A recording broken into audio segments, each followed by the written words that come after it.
next speaker was marked quite rightly as our culture spokesman, here to give a tribute to Her Majesty the Queen.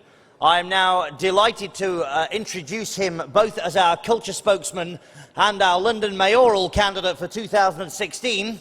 Here to give a tribute to Her Majesty the Queen, Mr. Peter Whittle.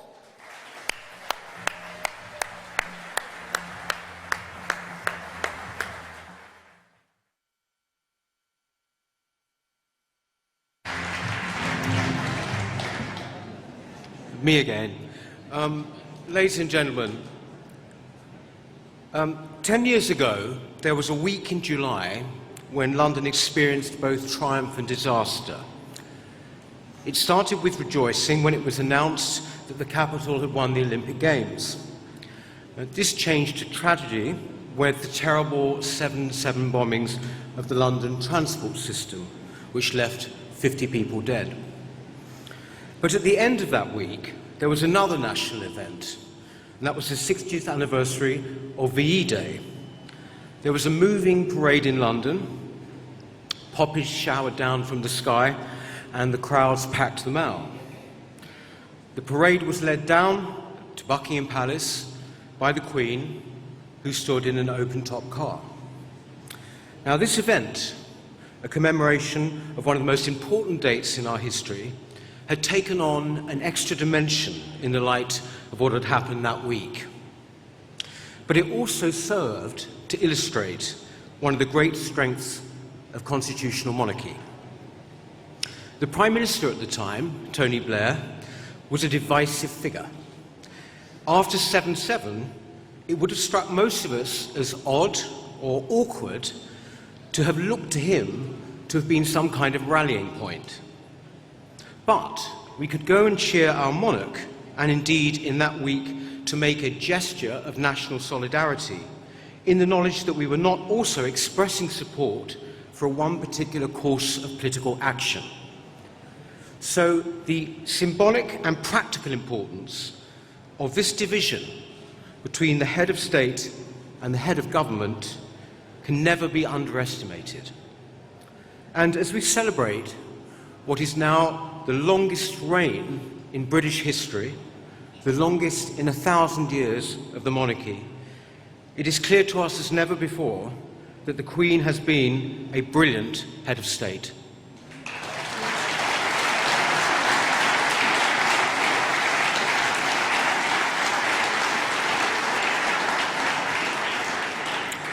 With her 90th birthday on the horizon, and talk of a platinum jubilee seeming less and less implausible with each passing year, the Queen has taken on what could only be described as a kind of historical quality. As she opens Parliament or stands before the cenotaph for the 60th time, she appears as permanent as those edifices, embodying in flesh and blood the history and traditions that they represent in stone. She is the living, breathing symbol of our national story. Now, attributes which were once satirized, her voice, her manner, the wave, the style which seems immune to fashion, they are now accepted as illustrations, as symbols of an unchanging and unperturbable quality which most people not only accept about her, but actively appreciate. It is in fact the gnashings and the wailings of the Diana years which today appears slightly odd to us, alien and even faintly embarrassing. Now, when in July the Sun published pictures of the Queen as a child giving a Nazi salute, apparently under the supervision of her uncle, the Prince of Wales, the most striking aspect of it all was the response. Outrage was directed not at the Queen but at the paper, and it came from all sides. The unfairness and opportunism of it confirmed Sun haters in their contempt for the paper, while others pointed to the long-standing republicanism of Rupert Murdoch as the main motivation. But if it had not been dismissed so quickly, it might have seriously impaired this month's celebrations. But the fact that it did not is evidence of the universal regard in which Elizabeth II is now held. Her popularity today is back to the same level it was that she enjoyed at her accession in 1952.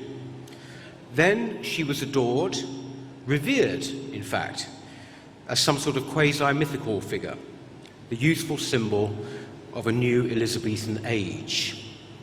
But the respect that she is accorded now is based on something quite different. It has been earned and attaches solely to her. For during the intervening 63 years, habitual deference as a characteristic in British society has completely disappeared. The point or otherwise of the monarchy as an institution is more openly weighed up. The Britain-hating left, and we see a lot of those these days, oppose it in the same way they despise patriotism. On the right, the purest free marketeer ideologues dislike anything which cannot be bought and sold.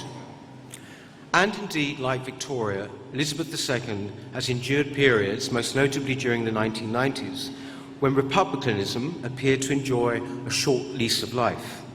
But despite all this, support for the institution of the monarchy remains remarkably steady.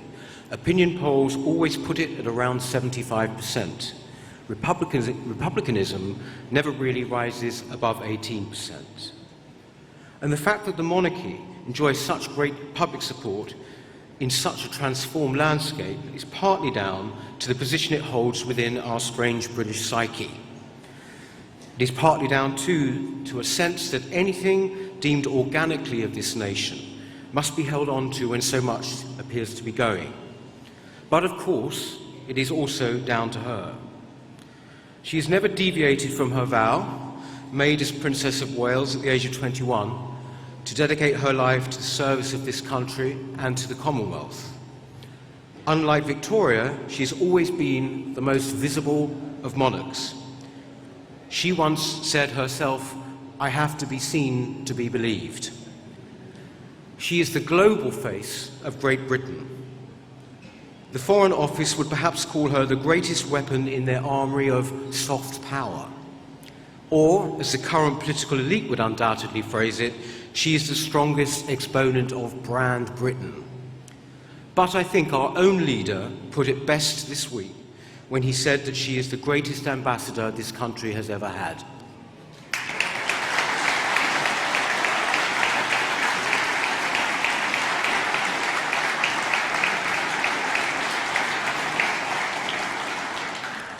For much of the world, she is not just Queen of the United Kingdom, but simply the Queen. Any of us who've travelled will know this to be true.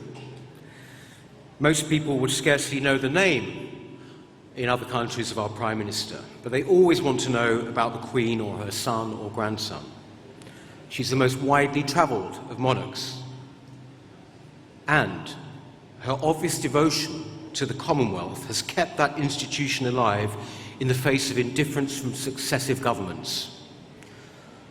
The fact that its role is now discussed with renewed interest in political circles, that it is once again being taken seriously as a possible part of Britain's future, must be very gratifying to her. Keeping it alive must surely count as one of her greatest personal achievements.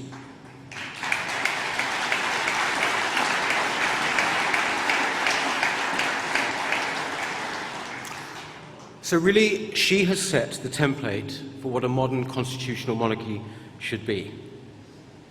Her unifying function, the one I referred to at the beginning, is of course purely symbolic. But the power of symbols over time is arguably hugely much greater than 100 changes of government. No symbol, as well, is as powerful as the monarchy. In a way unforeseeable at her succession, this function is arguably becoming more, not less important as the 21st century goes on and Britain faces increasing social, economic and demographic division. Her Diamond Jubilee in 2012 was celebrated with thousands of street parties up and down the country. Nobody was forced to do that. It happened because people genuinely wanted to celebrate her place at the centre of our national life. So, we sincerely hope that she will be the reason that the country comes together once again when in 2022 she will be celebrating 70 years on the throne. The saying goes that you don't know what you've lost until it's gone. And justifying the monarchy on similar grounds has always proved a disadvantage for its defenders. But by her longevity and her example, Elizabeth II has removed the need for such retrospective evaluation. Long may she continue to reign.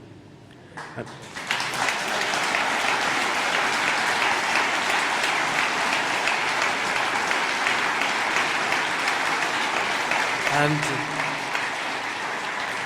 I think we really should end on a proper note, traditional note.